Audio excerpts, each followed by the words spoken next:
It's mine, it's now or never. I ain't gonna live forever. Last week we talked about how chiropractic can have a huge impact on your energy. This week I would like to tell you about the second most common thing that people typically notice under chiropractic care. That is that they typically notice an increase in their focus, concentration, and memory.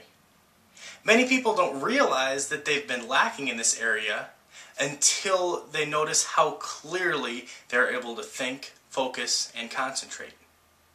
One small example of this actually came when I first opened the office. There was a woman that was coming in, and in fact I just saw her today. She's been coming in for quite some time. But this woman came in initially, and one of the things that she didn't mention at the time, but she said that she'd had an issue with for quite a while, was that she would have a difficult time remembering names when she was at work. This particular woman answers phones all day, every day.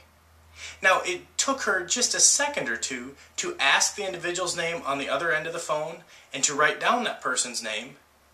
However, by the end of the call, she would constantly have to look back down at that name so that she could call Mike by Mike's name, for example. She noticed that after only a few visits in the office, that she no longer had to write down Mike's name, but that in fact by the end of the call, she was able to remember Mike's name. Now that may seem like a small thing, but to her it was huge. The reason it was huge to her was because that allowed her, that small thing, by not having to write down that name, that allowed her to get on more calls during the day. We'll talk about what effect that had on her next week. Talk to you then.